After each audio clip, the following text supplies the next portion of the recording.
Good morning, everybody. Welcome. This is Tamara Sale. I'm the director of the ESA Center for Excellence in Oregon, and I'm excited to have Steve Adelsheim presenting today.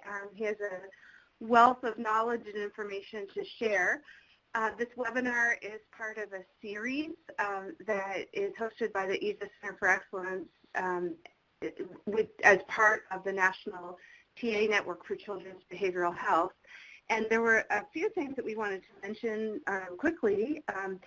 First of all, Steve has played a major role in the coordination of the very first early psychosis organization in the United States, and so we want to really encourage everyone to join that.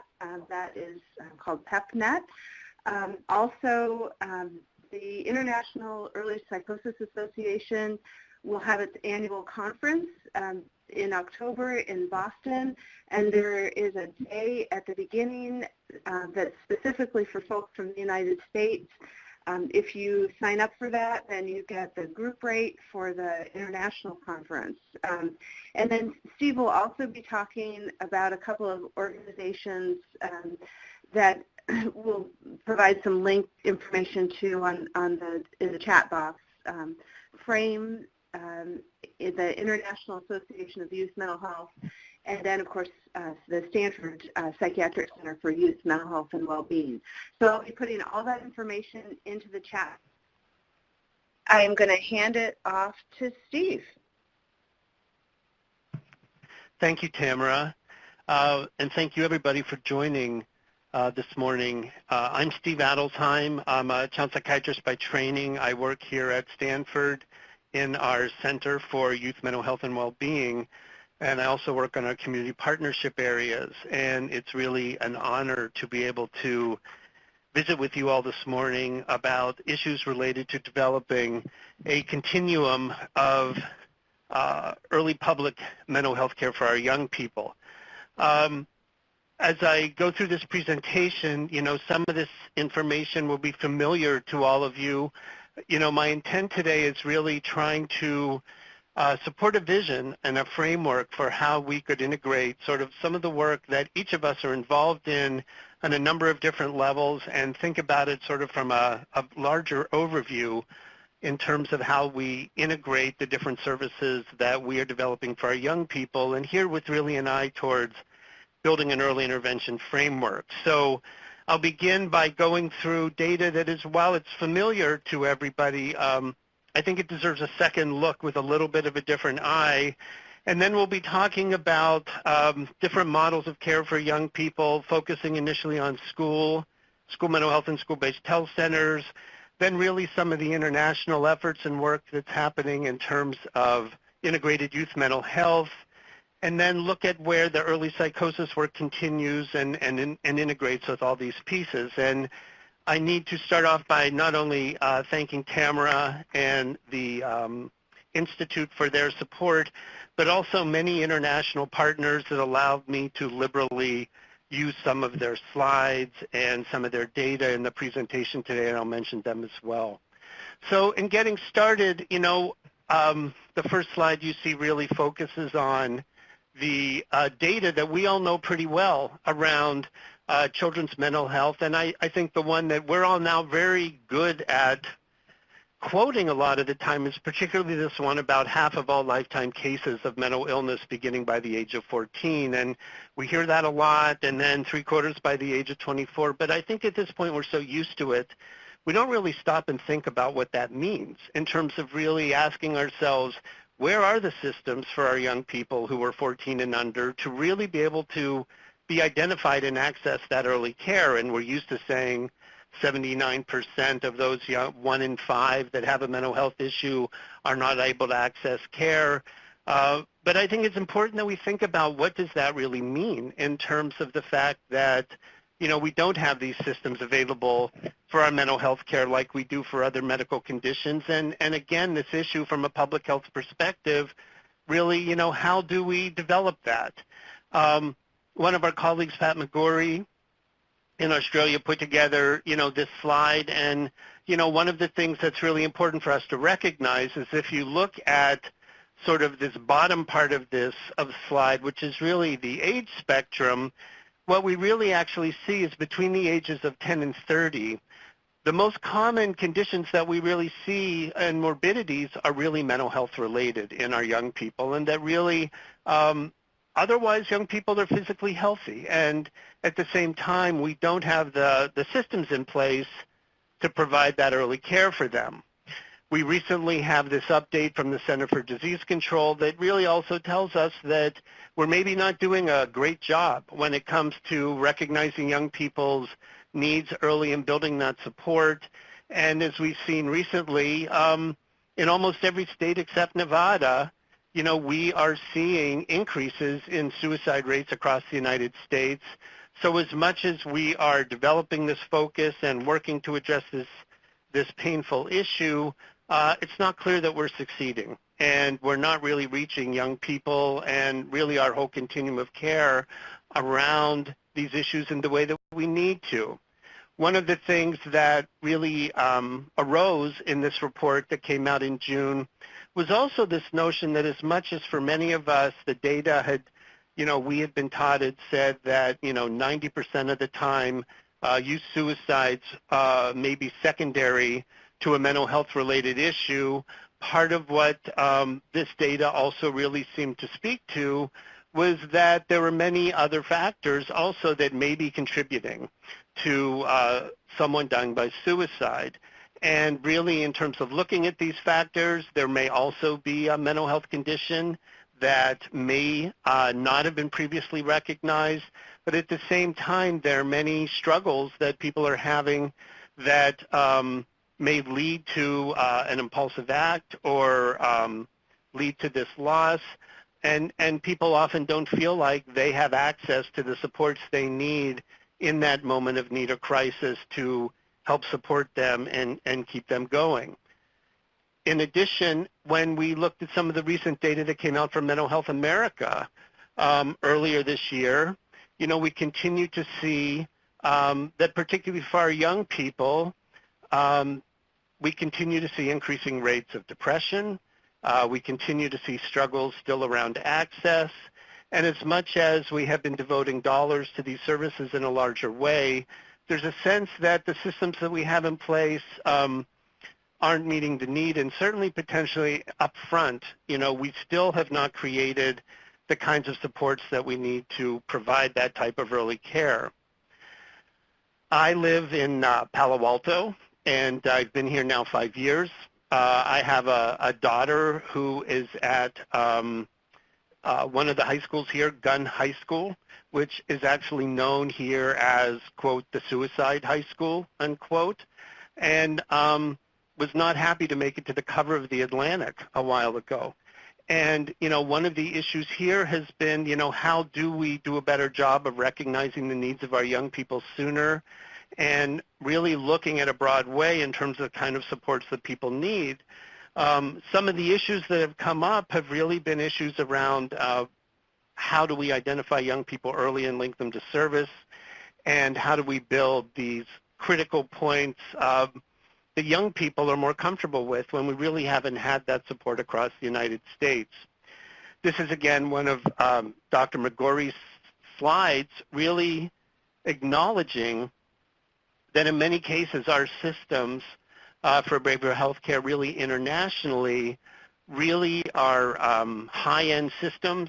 A lot of the, the scarce resources that we have are often linked to the end of the system really where people have been in crisis for a long time. And when we talk later on about duration of untreated psychosis and those issues, again, it's clear that we have not yet developed the front end of our system, and it's great to see that we're working on that now, but it seems like there's a lot more that needs to be done to better make that happen.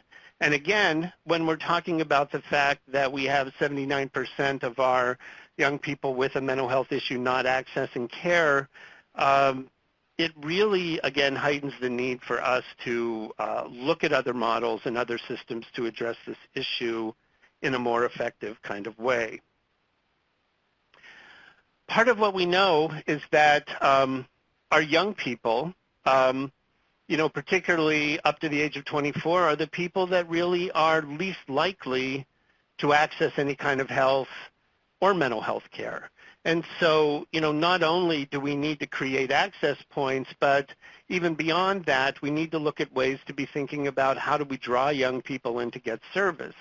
Because if we really are saying that 3/4 of mental health conditions start by the age of 24, we really need to be creating those upfront systems to provide support. Here where I am as an example, we have many thousands of students going to community college, for example. But when you really look at what's available in terms of mental health support for young people here through community colleges, it's really minimal. And when we look at the fact that they're on these 10-week schedules and then there are breaks and then another semester or quarter starts, a little bit after that, we don't have consistent ways of providing support in those settings or returning people back to supports after school has stopped as well. So that continues to sort of be an ongoing issue in terms of not only recognizing that young people have these issues, but then linking them to the critical supports that they actually need. I find it very helpful to think about this grid, really which was created through the Institute of Medicine a number of years ago. But when I think about public health and public mental health models, I find that thinking about this continuum of care is really helpful.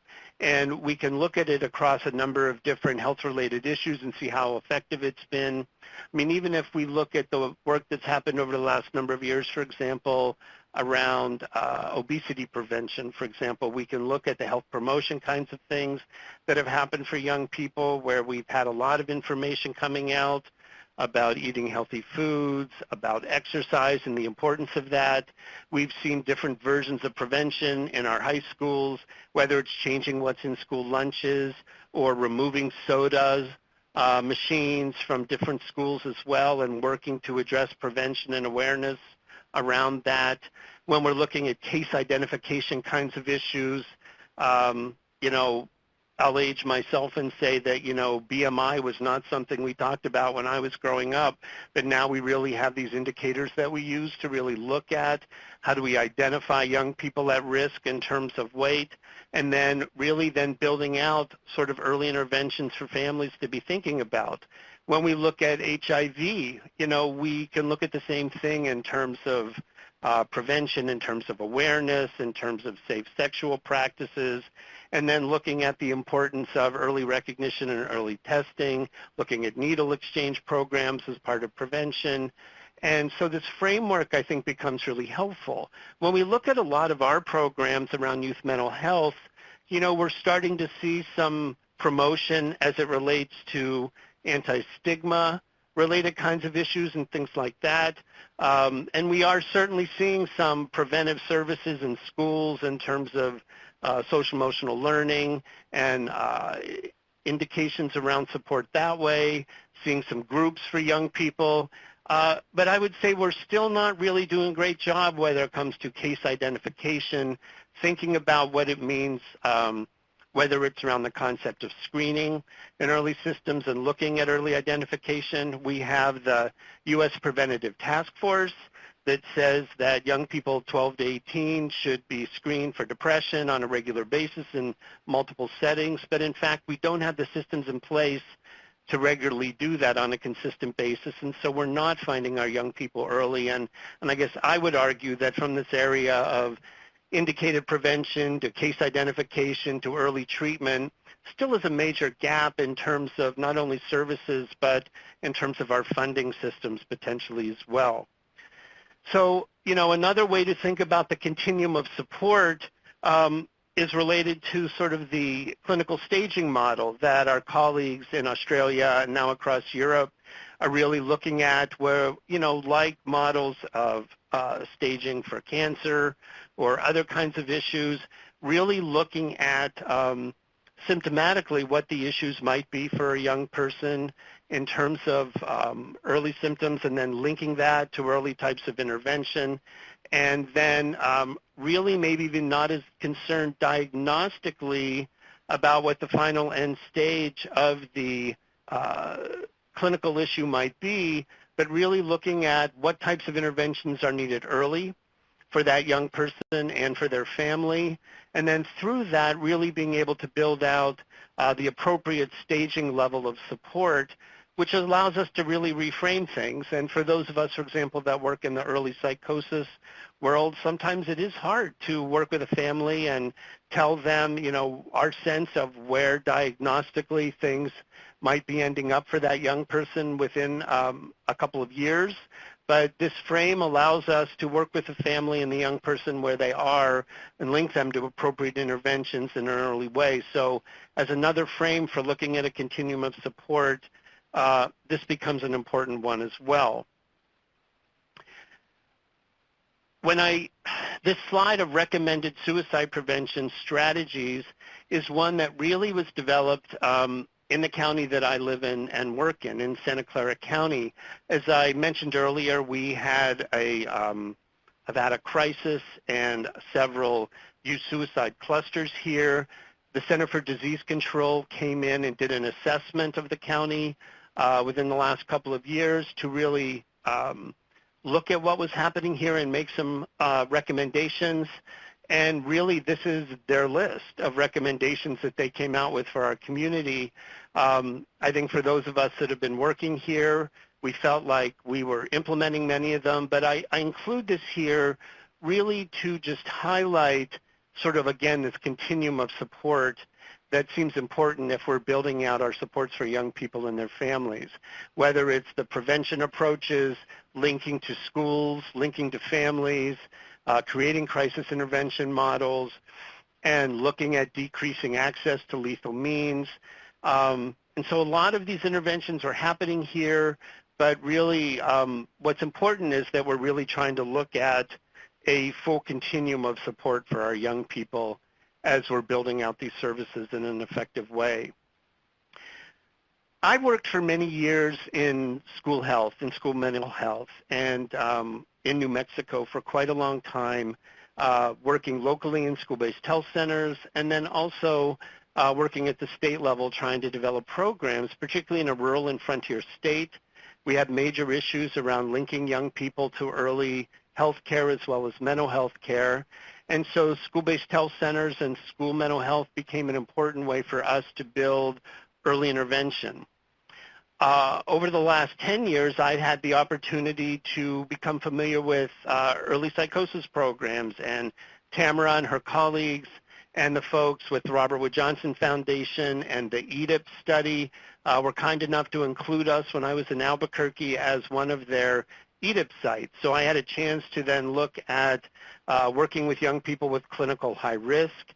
And then later, as the RAISE study was coming out through Dr. Kane and NIMH, we were fortunate enough to be one of the Navigate sites in Albuquerque as well. And so we had a combination at that point of school mental health services, clinical high risk, and early psychosis programs that was really valuable. But I would say that there was still a sense of a need to expand additional services, look at a continuum that linked to those, and ultimately for me, finding integrated youth mental health care became very important, and that's what I also want to be sure we touch on today. But this is the framework that I think we're really hoping to focus on moving forward.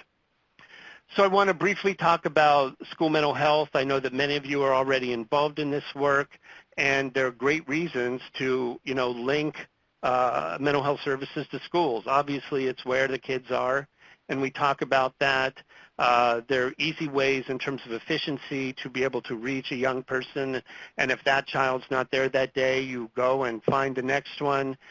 For many of our young people and families, not going to a community mental health center is much easier. As you see on the slide, the internalizing problem access becomes easier potentially in schools, and we have better opportunities for the prevention pieces. At the same time, schools are also really focused on behavior, and this notion of behavior in terms of kids sitting still in the classroom doing their work.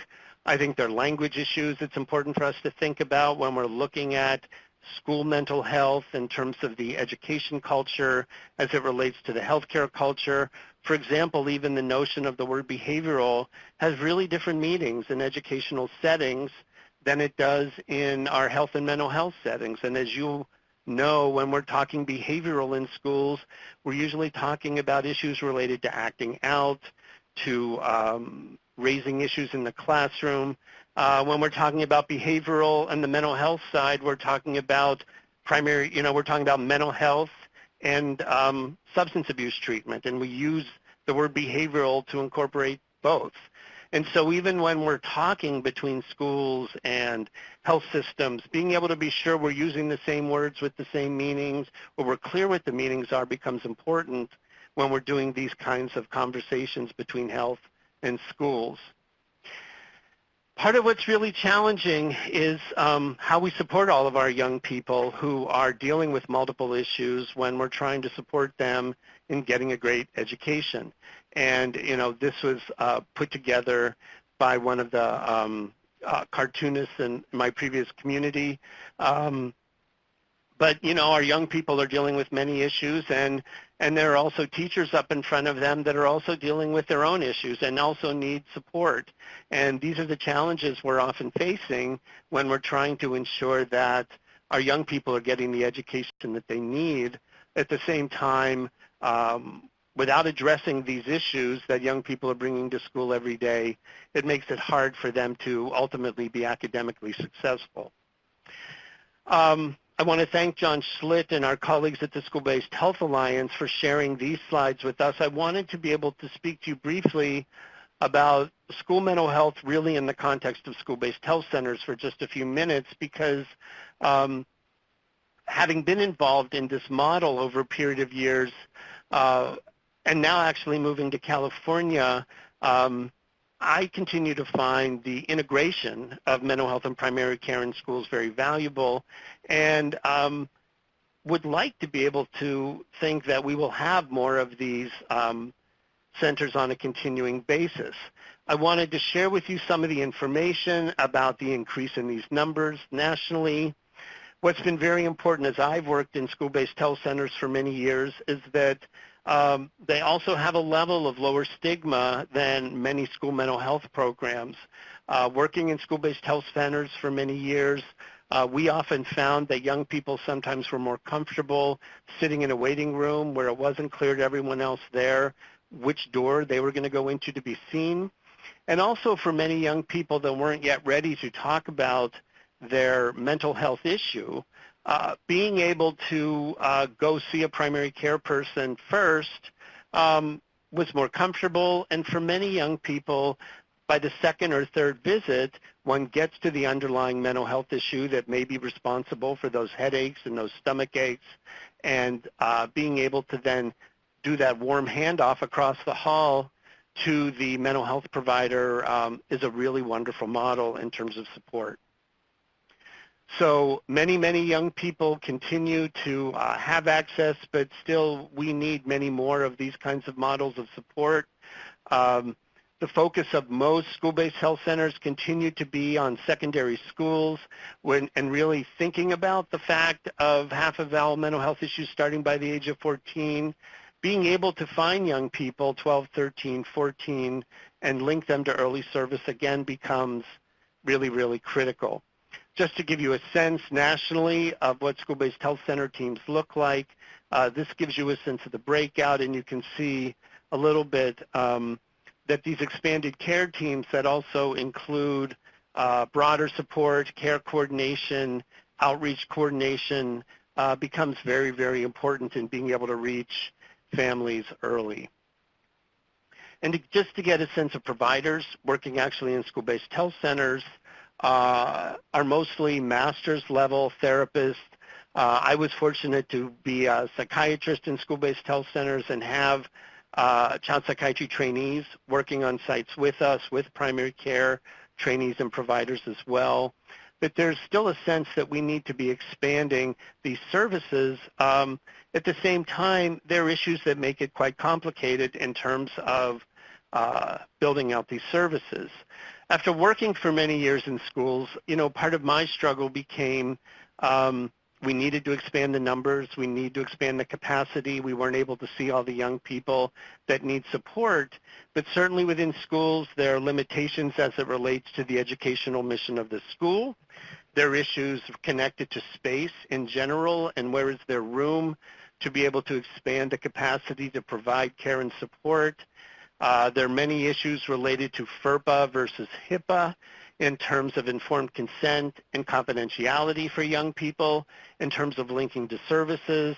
And so as much as, my heart has been full of school-based health centers and school mental health work, part of my concern became the sense that we needed to add more, in the sense that there are many young people that get suspended and expelled, or when schools are closed on vacations and over the summer, how do we ensure that young people are able to build that access? And so, part of the concern for me was looking for other models that could add and be a critical step potentially between school health and early psychosis, and that's when I was lucky enough to connect actually initially with the people at the Headspace program in Australia, but also ultimately get connected to an international network focused on youth mental health. And I just wanted to be sure, as part of the presentation today, that everybody has a sense for the large international effort that's happening in this direction and the possibility for all of us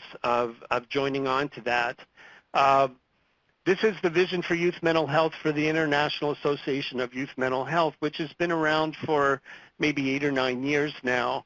And they have really focused broadly on looking at this whole continuum of support that we're talking about today, as well as youth voice, as well as technology that young people use for early care. I had the opportunity to attend their last meeting, which is every other year internationally. This one was in Dublin, and really felt like the people there internationally are the people that are doing the work that many of you are doing in terms of building this continuum of support for young people. There was just an announcement that the next meeting of this group will be in October of 2019 in Brisbane, Australia, and for many of us, it's hopefully a wonderful chance to get to Australia. I can tell you that a number of years ago, the conference was in Montreal, and as much as there were about 600 people there from around the world, as close as Montreal is to the States, there were probably less than 30 people from the United States attending this conference and this effort, and many of you are doing such great work. It seems important for us to be able to build that connection. What we continue to see internationally is a much broader focus on looking at adolescents and young adults and building well-being. The Lancet Commission on Adolescent Health and Wellbeing was important. I understand now there may be an Institute of Medicine group looking at adolescent health here in the United States that's just begun their work, which is terrifically exciting. It's something we also need to build out in a more active way. I've had the good fortune to be able to get involved in another group that that is linked here for you as well, called FRAYME. And FRAYME is an international effort focused on integrated youth mental health that the federal government of Canada has recently started supporting to be able to build an international network also focused on youth mental health networks. And I think Tamara made a link, or we'll make a link to their website, but they are really encouraging youth mental health programs from all over the world to sign on, to share their work, share their program, so that everyone internationally can get a sense of the work that's happening. FRAYME really wants to be an implementation support program for all of your efforts as well, and really is focused on building out an international effort in this direction too. So go to their website, look at maybe adding your program, and getting involved with their efforts to be able to provide support for you as well. So they're continuing to grow and provide important support. When we look at the models that are being discussed within the FRAYME structure, they're the pretty typical components that we might see around integrated youth mental health, where there's a focus on integrated mental health care with physical health care, early addiction treatment, looking at educational and vocational support as well as peer support, and linking young people to housing that otherwise don't have that as well. The notion behind their model is really around implementation support, which really seems critical. Part of the issue is that, we have more and more of a research base around whether it is school mental health or early psychosis or even some of the early services around integrated youth mental health. But really this issue of how do we implement these programs in an effective way, how do we replicate them as they're being developed locally as well as internationally, is something where we need a great deal of support. So FRAYME is a partnership between people internationally from Australia to Europe, also working in India and other countries as well, to build out models that are culturally appropriate in different parts of the world, and they have valuable information that you also might find helpful as you're looking at implementation in your community. They're really based on looking at evidence and then looking at how we translate that to service and implementation, but really continuing to build strong evaluation models and expand partnerships. So I would encourage you to take a look at their work as well. And within their efforts, one of the priorities that we will continue to talk about is youth engagement. And I don't know to what degree in the programs you're involved in you have strong youth voice or youth activities related to guiding the services that are taking place in your programs, but it not only is having the youth voice key in terms of doing the right thing and providing the correct services that are needed for our programs, for our providers to understand, but also to be able to bring our young people in and their families. It's important that we really are engaging with young people and giving them not only a token chance at representation, but a real voice in making decisions about how services happen. And just from Dr. Mannion and some of the folks that have been involved in this work over time, one of the things we really know is that also meaningful engagement really helps young people be more successful. And that involvement provides resiliency for some, recovery as well. And so it's also a therapeutic aspect for young people too. So as we looked around at these different models, as I mentioned, I was fortunate to connect with the people in Australia who had been developing this Headspace model. And this is not the meditation app, but clinical programs for young people to come in for early mental health care. And as this model started in Australia over 10 years ago now, what we really saw was, again, the services with early mental health care, alcohol and other drugs, physical health, and then youth-friendly or free or low-cost services that are taking place in an environment that's designed for and developed by young people themselves. And, this to me was really somewhat of a novel sense of service. And over time, as we've seen this model grow in Australia, there are now in Australia over 110 of these Headspace sites in a country that really has half the population of California. And so what you really see is a huge national commitment to building these supports for young people. As I shared, the types of services we see at a center, and really trying to create these one-stop shops in a geographically comfortable place with easy access to transportation, and really being able to see everyone that comes in for care. At the same time, this model is really developed internationally. We see Jigsaw now in Ireland with 13 sites, and recently we've become partners with the FOUNDRY program in British Columbia, which started a number of years ago with the transition of one site there, and then 2, and then 5, now 7 sites across British Columbia. And recently we had the chance to hear the Prime Minister there talk about wanting to get 30 sites across British Columbia over the next couple of years. Ontario has been developing wonderful models as well. And Canada also has 12 sites involved in their Access Open Minds program that are all targeting adolescents and young adults in a whole range of services. So FOUNDRY is the Canadian version of a similar model, and I share it just to give you a sense of the fact that really internationally these programs are continuing to grow and thrive, and at the same time they have very similar models in terms of support and have been very, very successful.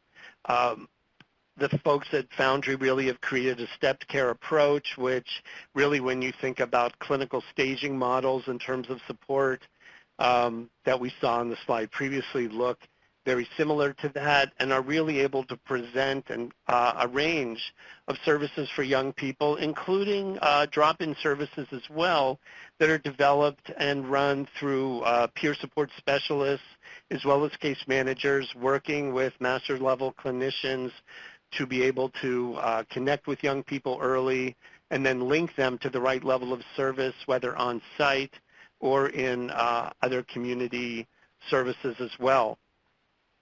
As you take a look at these sites, you see they are storefront programs in communities with easy access to transportation and really trying to present sites that young people will really be comfortable focusing on. These are places that look like our typical clinics, and I think for the young people to have a sense that these are places that have really been designed by and for them with a look towards making them comfortable for them really allows for not only an easy sense of access but comfort, and I think a surprise that people would be developing programs that really are giving the message, we want these to be services available for you. And in making that happen, what one sees is rapid growth in terms of access. And as much as we have these issues we shared up front about young people not easily accessing care or the difficulty of getting services early, what you see is that young people really continue to come to these sites rapidly. Here is the data from Australia, looking at, as FOUNDRY has just started in the last few years, as well in British Columbia, their numbers are growing quite rapidly. And also what's happened with that is one sees that for the families, legislators, communities that they're in, this starts to feel like a no-brainer. And what one sees politically is legislators clamoring for these programs in their own community, wanting to be sure the dollars are there so that their young people and families can have access to these types of services as well. So really these have become very hot in the places that they happen. One of the things that to me has been really an interesting and exciting learning has been the direct marketing that these programs are doing to young people to be able to help link them to these services. This is a slide that shows some of the direct marketing to young people in Australia. On the left, you see some of the posters from the Yarn Safe program, which really is targeting the Aboriginal and Torres Strait Islander Indigenous communities of Australia. Headspace worked with a group of young people from Indigenous communities for a year with an advertising agency to develop the look, feel, the messaging for these posters, and then we're able to create a whole marketing campaign that doubled the number of Indigenous young people coming in for service. On the right side, you see the broader outreach and marketing, which were blanketed by advertising on TV and locally, really not talking about come in for major depression, but more the black cloud or the dreaded butterflies of anxiety, and really a reframe in terms of helping young people feel comfortable coming in, whether it's the big secret or stress from exams, but that, or a breakup, but that you don't need to be at the point of having suicidal ideation to be able to come in and access early mental health supports as well. So this has, become an important point of support as well. One of the things that's been really striking in looking at these partnerships internationally is that many U.S. companies have become partners with this. Facebook is a couple miles away from where I'm sitting right now. They've been a huge international partner in working with Australia and now with some other countries on developing models. Other partners as well, whether it's technology through other means, have really added support. Athletes, the AFL is the Australian Football League, and they've had players on their posters and encouraging young people to come in for help.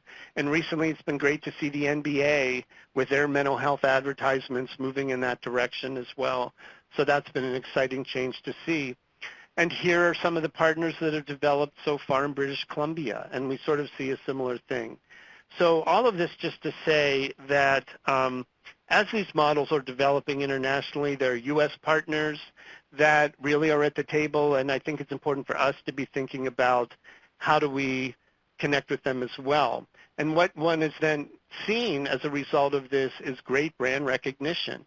So by developing a franchise model where every one of the 110 sites is named Headspace, whether it's Headspace Melbourne or Headspace Sydney or Headspace Brisbane, there's a common look and feel that families and young people are used to. There's a marketing piece that's tied together. And as a result, the name recognition is great. Young people are comfortable going in for care. Their families may refer them or they may go in with friends, but the recognition is there. And then here is the new website from the folks at FOUNDRY, where they're really being able to, through their partnerships, help link people to a center, but also link services and supports for young people.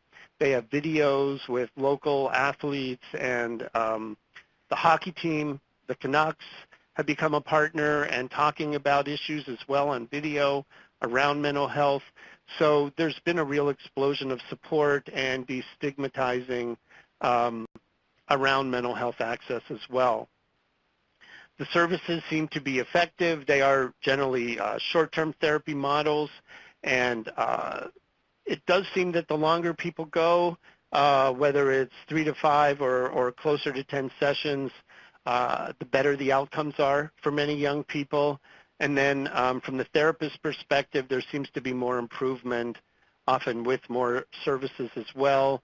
The folks from FOUNDRY are just really in the midst of their early data collection in terms of their services as well. And this screen just gives you a sense of some of the data that each of the sites is collecting. You see in terms of the age of the young people coming in, it's generally between 15 and 19 or 20. And then for this particular community, who are the young people that are coming in? And what's been interesting is the partnerships with schools. You see the referral pathway in many cases are links to schools and linked to school programs, and then family members as well as friends helping young people sort of build access to these types of services. So what I will tell you is that we have really been trying to focus on how do we start these models here in the United States.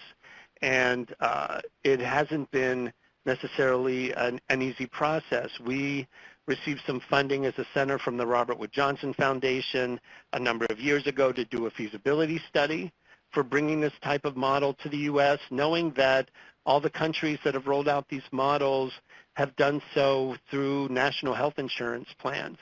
And at the same time, have been very, very successful in terms of service. So in our feasibility study, we sort of looked at that issue, tried to look at the Medicaid modeling versus the commercial insurance pieces, and looked at what other dollars would be necessary to build out these services. We've continued to work to reach out to people across California as well as in other states, and have been excited to be able to move forward towards getting the first couple of sites launched here in Santa Clara County. We were excited last week when we received state approval for the county to open the first 2 of these sites in the United States. One will be in San Jose, and one will be near us in Palo Alto or the Mountain View area. So we've been working closely with the county and with other community partners on how to get these sites off the ground. In looking at the design and the flow within our community and within the U.S., we partnered with a design firm, IDEO.org, to think about and to work with young people and families to get a sense for what the messaging and marketing need to be for these services. And, these were some of the messages that came out from the discussions that we and IDEO.org and our young people had around the types of needs in terms of building a design for services here.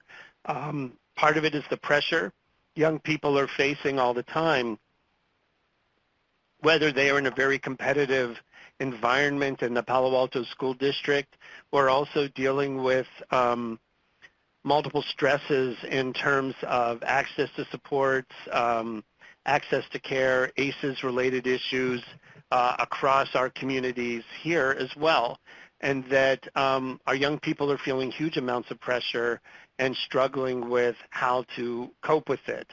These were some of the insights that came from working with the young people in our communities, that really it's a big leap for adolescents and young adults to go in and access early mental health care, continue to have difficulty talking with others, even sometimes friends, and a sense of failure for having mental health issues.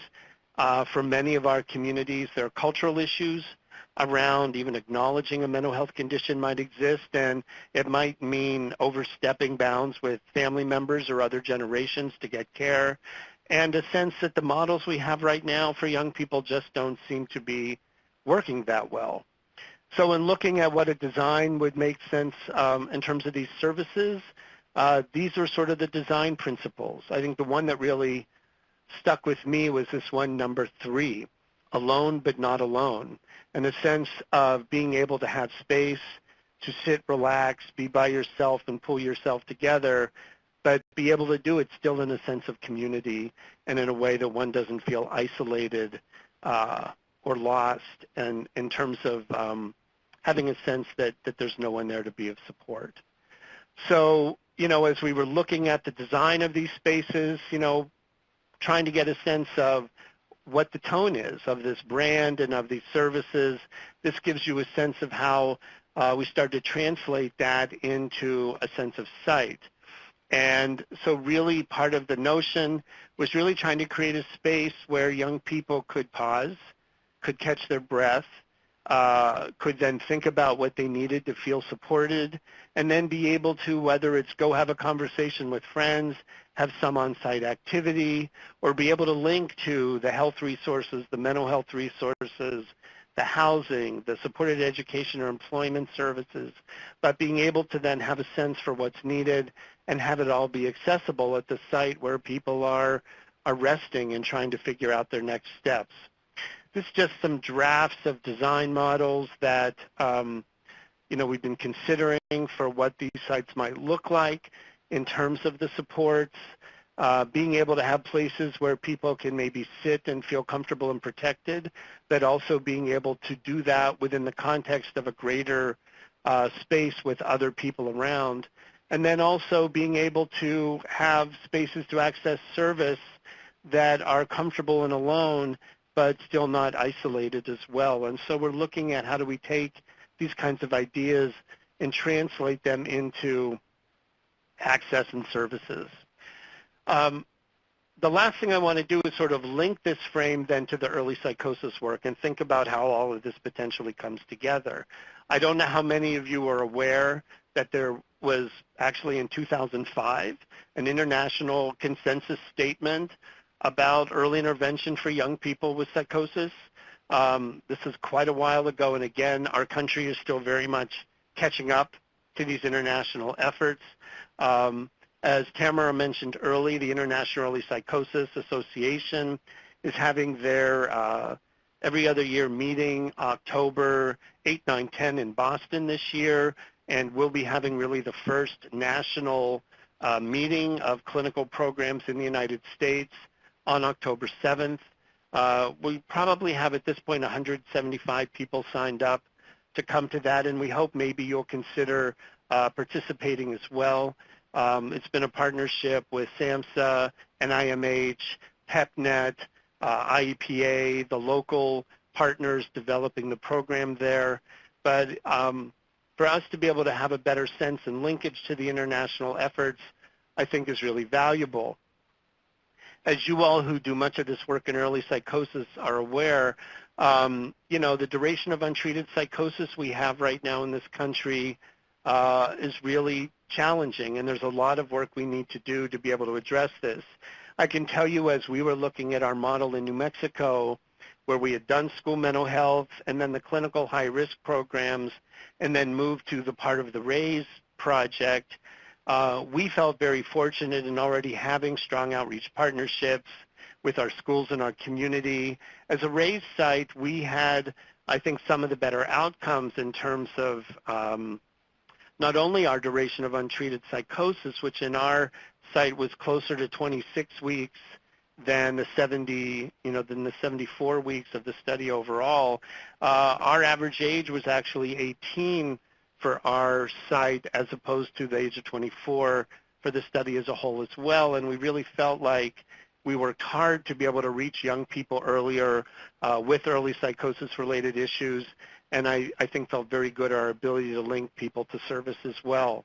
You've seen some of these slides from previous presentations about the need to link these services to a broader system of care framework, and here we're trying to look at how do we add integrated youth mental health models and then up front school health and school mental health services to that broader framework of early support as well. As you know, you look at the components of coordinated specialty care around early psychosis, some of the things that are striking is that a lot of the components of the model really also fit with some of the integrated care models and components as well, where we're looking at social marketing, outreach, and being able to find young people early that need support, looking at the importance of a multidisciplinary team with peer support as well as a shared decision-making focus in terms of care, the links to supported education and employment. I know that for me, working in an early psychosis clinic right now and looking at the model as it's been developed, you know, nationally, we really have a framework that really, I think, has moved from an issue of supporting people with chronic mental health conditions to trying to find people earlier, but we really haven't as of yet developed a developmental approach to clinical high risk and early psychosis. So being able to link these services more broadly to schools is important.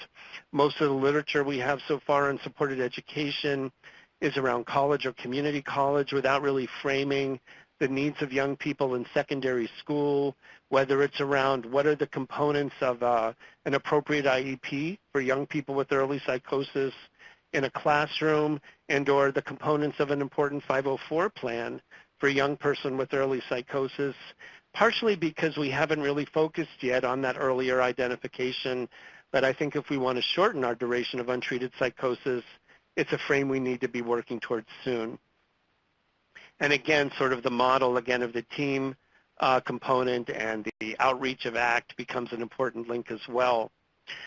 What we've seen in Australia and now in Canada and other countries as well is as these sites have developed these integrated youth mental health programs, whether it's Headspace or FOUNDRY or other models, what we've seen also is then the linkage of early psychosis programs to these integrated youth mental health sites, so that as young people are coming in who may have felt at risk or wondered if their brain was playing tricks on them, they can walk into one of these other sites for care because they're comfortable and welcoming and their friends maybe are going there, but then they have an easy capacity to link to either potentially on-site early psychosis program or having someone from that program on-site at certain times of the week to be able to do a really warm handoff in terms of building out that support. So part of what I think we would hope to be able to develop is the potential to have the linkages to that kind of a continuum as well. So really, in conclusion, I think part of the issue really becomes how do we develop this upfront system within the United States? How do we really look at this as a public mental health framework where we're able to build a continuum of early recognition and early support for our young people along this school health, mental health, to integrated youth mental health programs, to clinical high risk, and first episode as easy places for young people and families to get the support that they need. It's a complicated shift for us just in terms of the services that we provide. Certainly financially, it's a challenge. I think there are huge issues in terms of how we train our providers to be able to do more upstream work and build out those supports. I can tell you that here in Santa Clara County, we are very excited to be able to look at linking our school link services through the county to these integrated sites that we're hopefully going to have in place soon, and then be able to link our early psychosis programs as well so that we can be piloting this continuum, do a strong evaluation.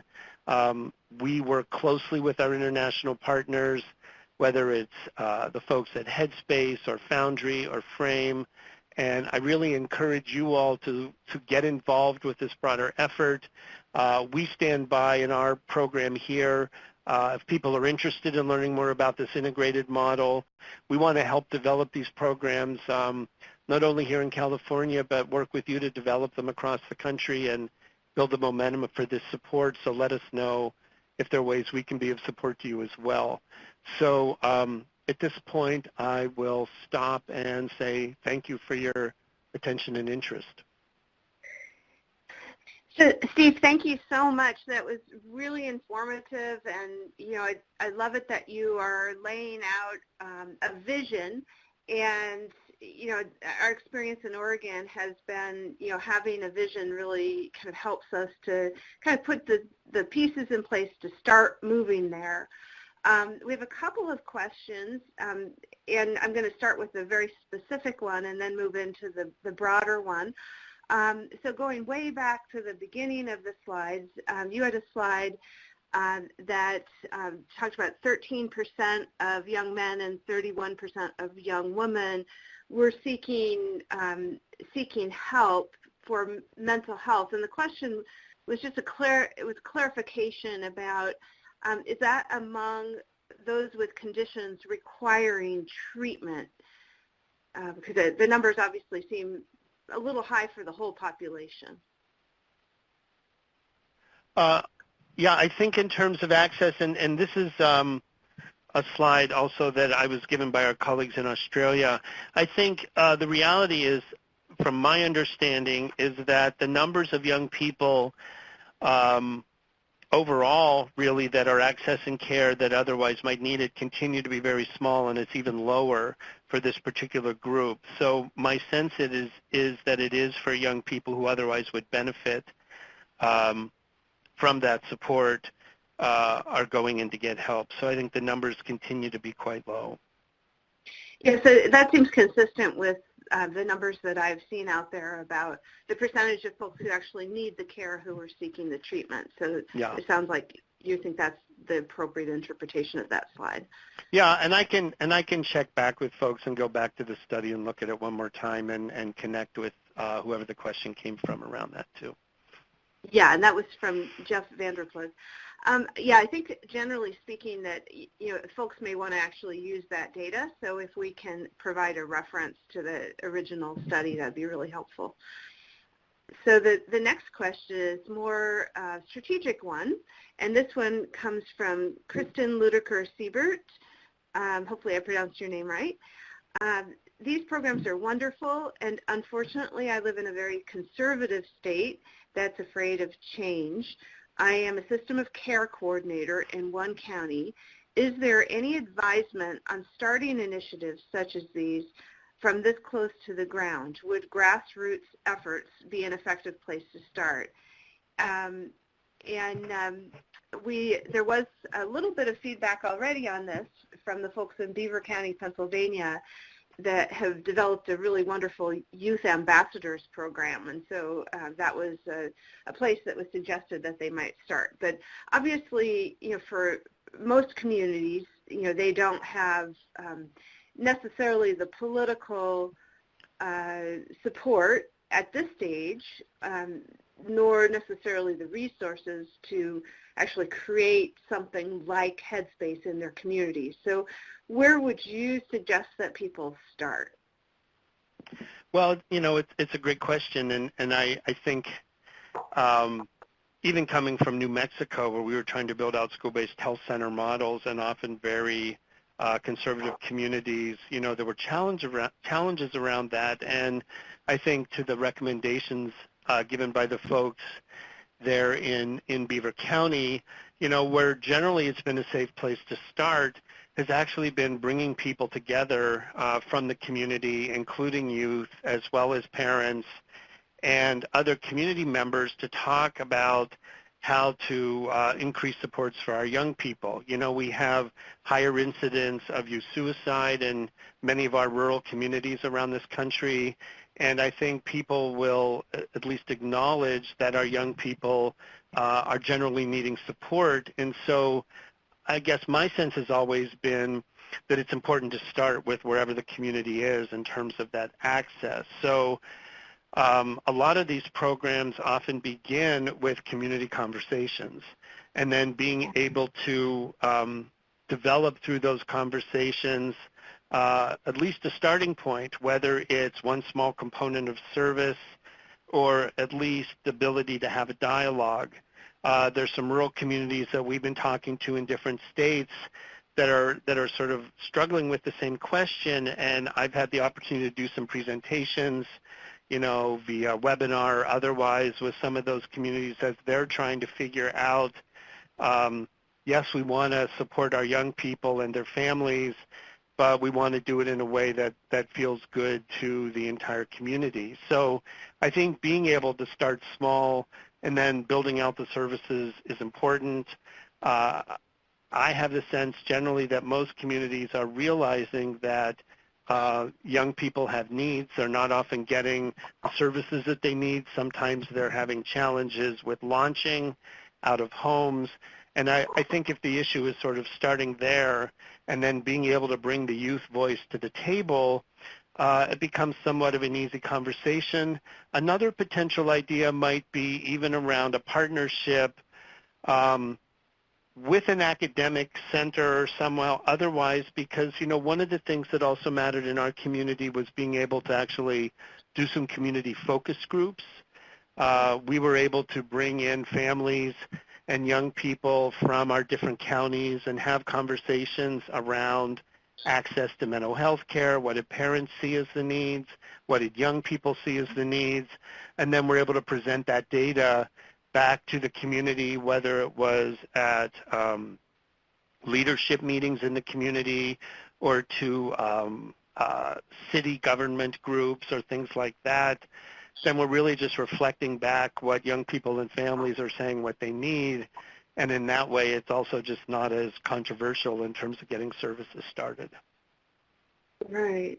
Yeah, that's a great point. And if you start from a system of care perspective, that means you already have a number of partners at the table who are doing something. So building off of your existing resources to just really highlight the needs and then kind of build the vision out from there. It seems like a really effective strategy. In Oregon, we went through a period of time where we had a lot of budget cuts, and we were trying to build our early psychosis system at the same time. And I used to kind of joke that somebody was going to develop psychosis in our original 5 counties about once a week, and something was going to happen, and it was going to cost somebody a lot of money and a lot of pain. So I used to joke that was my sustainability plan. So if you figure that in every community throughout our country, you've got kids who are really struggling, and there are a lot of consequences to that are very expensive at a personal and a community level.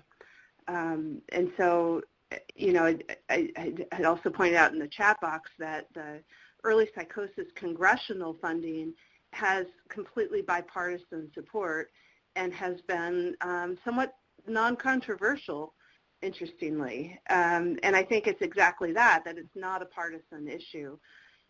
So sometimes you can be surprised by the level of support you can get.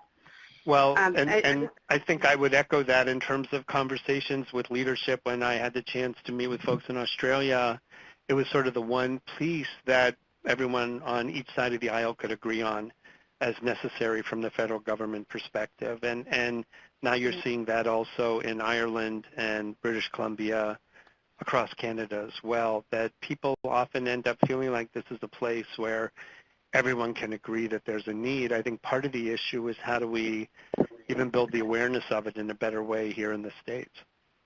Right, right. And Kristen shared, oh my goodness, they began building resiliency community training, and then they had a school shooting 2 weeks later. So, oh my gosh, that's such a horrible and painful reminder of the importance of this work.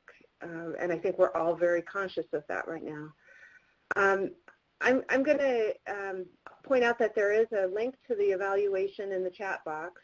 So before anybody leaves, be sure to click on that. And then Regina Rice has a question about employment. So I noticed that your slide mentioned employment as part of the care. Do you have any information about the benefit of services like supported employment?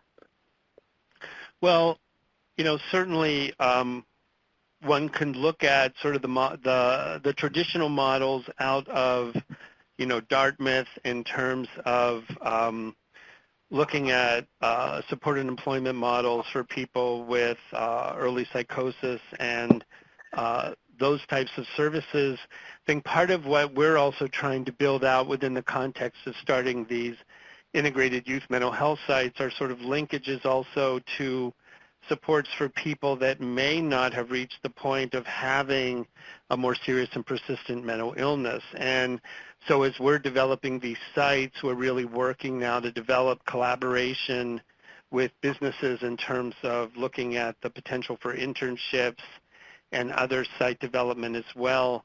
At this point, I don't have data from what we're doing because we're really still just getting going.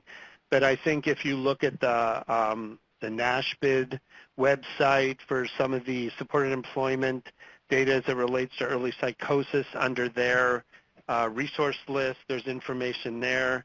I know, Tamara, as you've done the ESA work for quite a while, you know, whether it's for the people at clinical high risk or the people with first episode, those links to businesses have been also really successful as well. And I don't know if you have that data somewhere to share with people. Well, I think there's a lot of really good evidence at this point about supported employment models, and you know, obviously there's a fair amount of data about supported employment and IPF in particular. You know, and the question becomes kind of what's the normal process, you know, because you have both school and work, and so you know, what we find is, you know, the majority of people really want to be in school, and then often employment is more of a part-time activity. So there's a real developmental progression, you know. So I think the models also have to be kind of adapted. But we sure see a lot of people struggling with it. So it's probably the one thing we really need to be focusing on long term. So other questions, or and Regina says agreed. So other questions or things, resources that people would like to share, examples you might like to share from your community of something that's working. Do you feel like the vision that Steve has laid out is one that resonates?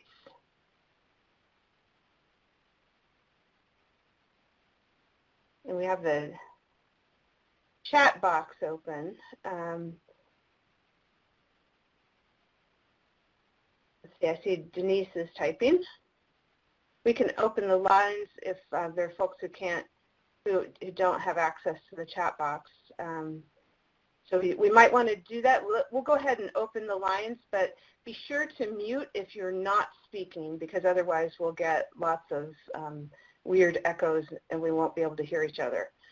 So, so again, be sure to mute if you're not speaking, and we're going to open the lines for those who don't have access to the chat box.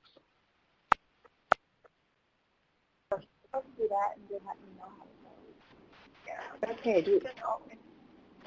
Okay, so I'm hearing somebody speaking. Yeah, so Someone have a question?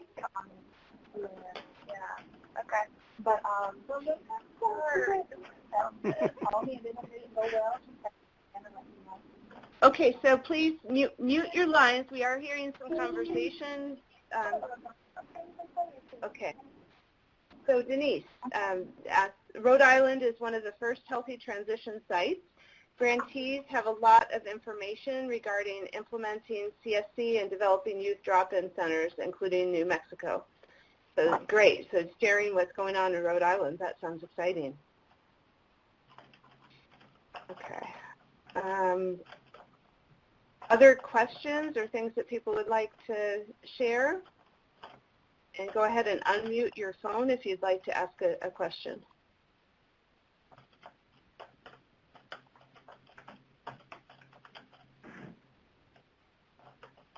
So Steve, if people want to get in touch with you to ask more questions or to engage in additional conversation, they can do that through PAPNet, obviously.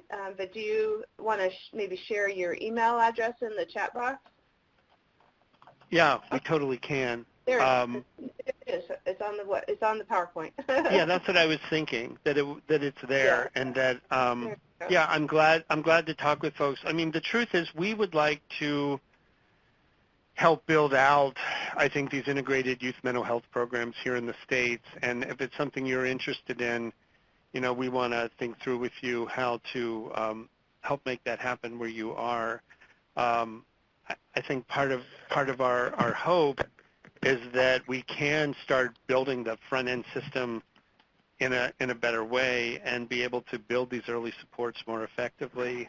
It's really been striking to see the success in other countries, and they've done a lot of the groundwork for us. As much as for us, the biggest issue is around the financial modeling. And, you know, frankly, we're fortunate in California because we also have this, you know, millionaire's tax for mental health that also has allowed for some additional funding that goes to prevention early intervention, which is often used for school-based services or even early psychosis services. And then there's a small amount of money that is for, quote, innovation, unquote. And so within our county, we're tapping into those innovation funds to get things off the ground. We're also working then to be able to bill Medicaid where we can, but still ensuring the critical informed consent and confidentiality for our young people to access care. But what this also is driving us to, since we really have the sense we will have many young people from the community walking in the door or accessing care, and we want to be able to take care of everyone that comes in the door, it's leading to interesting conversations with our commercial providers in the community to sit down with them and talk about how they can share in the development and collaboration around this resource. So as we're getting these services off the ground, one of our hopes, at least in our community, is that we can, you know, look at building out an effective model that will be able to link these resources for everyone. And part of the reason that we actually wanted to create two sites is really also that as we're looking at one site in San Jose, the population there is more likely to be accessing Medicaid for mental health services, and the site in our northern part of the county, which is more Palo Alto, Mountain View area, is more likely to be a commercially insured population.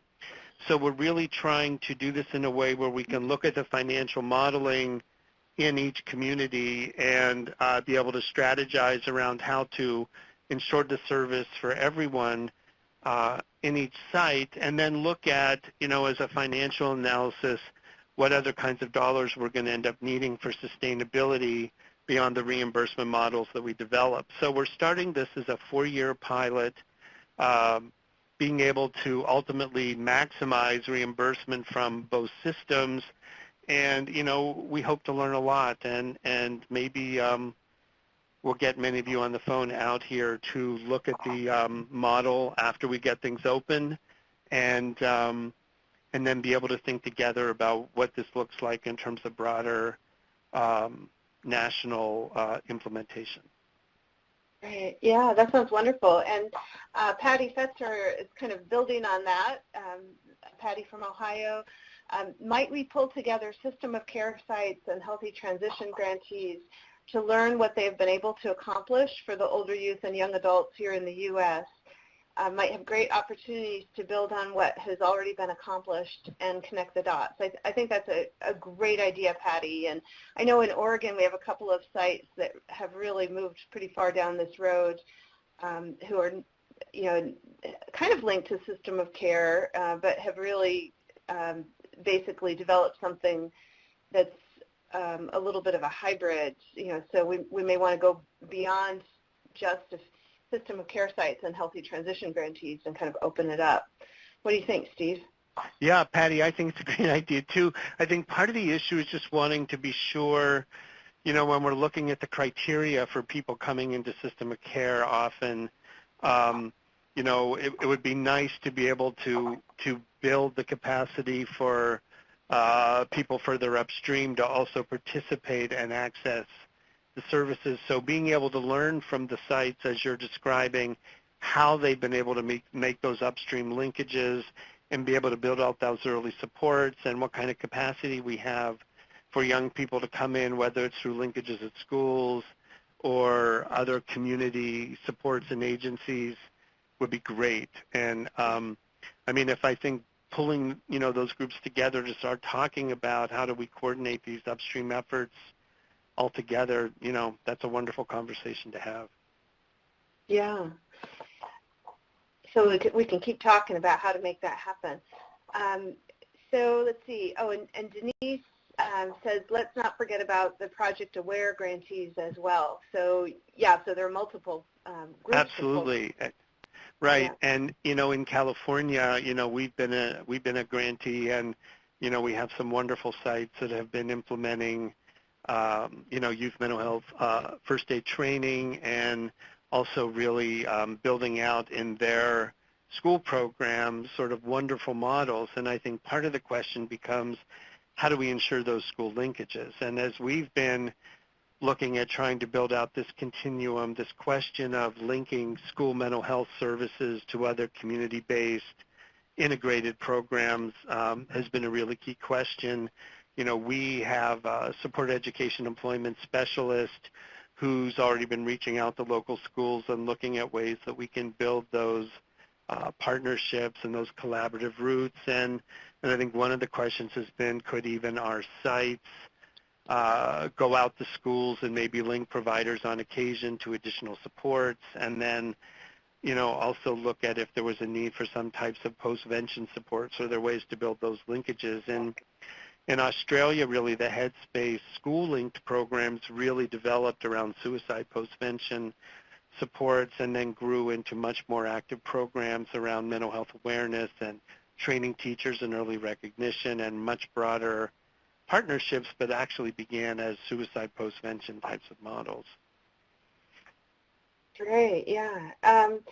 So Denise also added our Healthy Transitions experience in Rhode Island has included difficulty with commercial insurance. This includes issues with community-based services and wraparound services.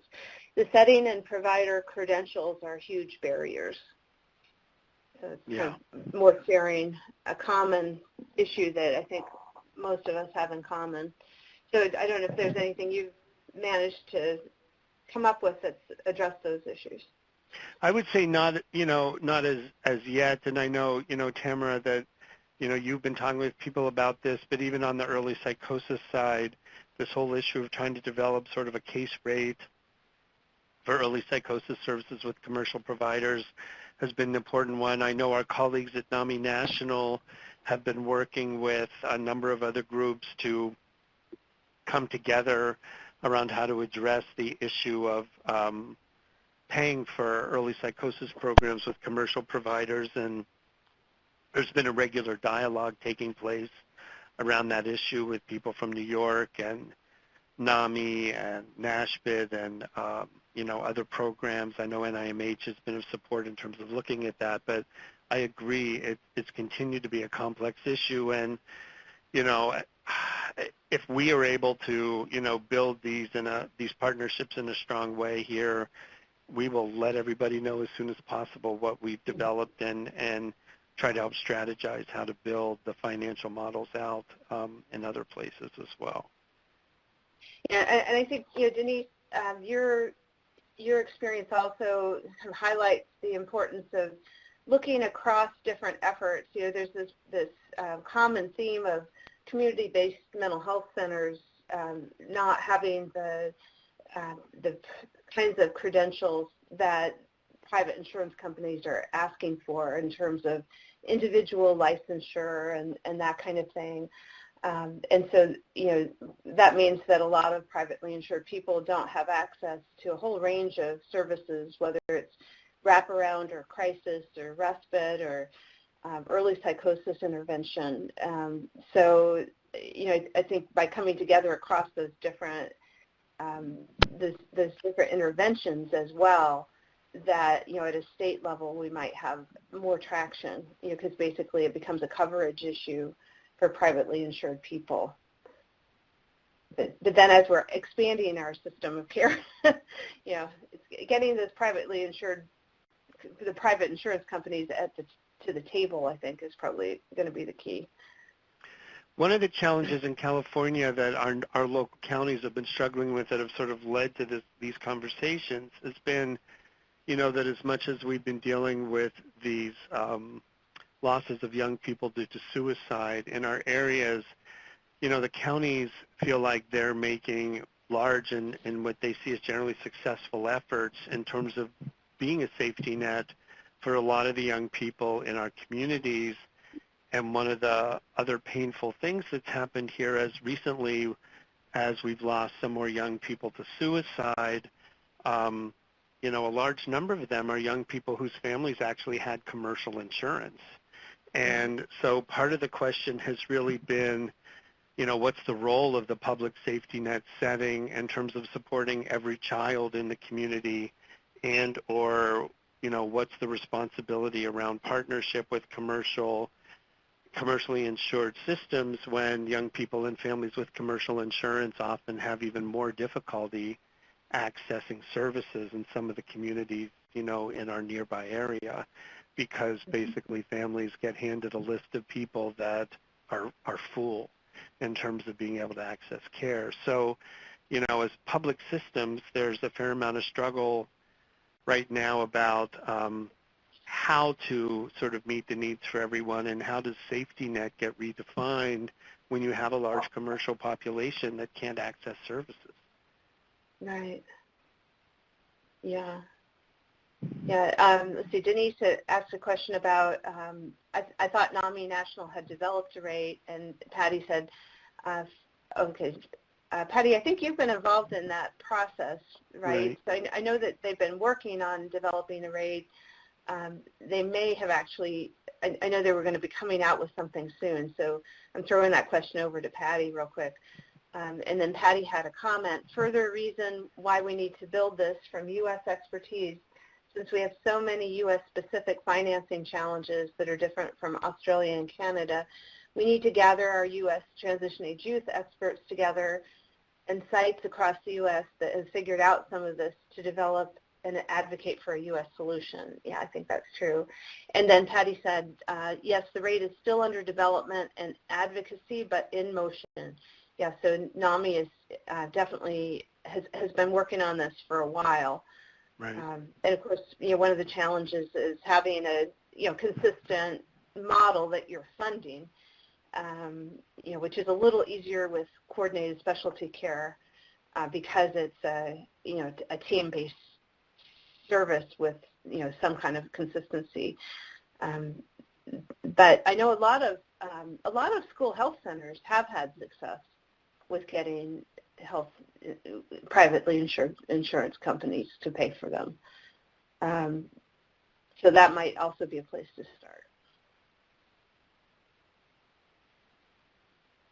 So let's see. So we have 4 minutes left. Any last questions, or Steve, anything else you want to share? Any final thoughts and comments?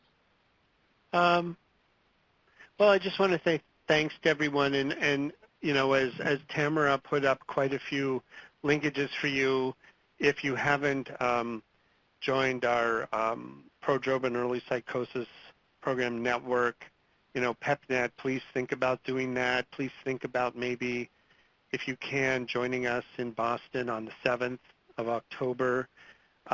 Even through PEPNet, we have a pretty active listserv and are starting to do a series of webinars as well, with a particular focus on child and adolescent issues in early psychosis, and are partnering with Tamara's group and colleagues from around the country in putting that network together.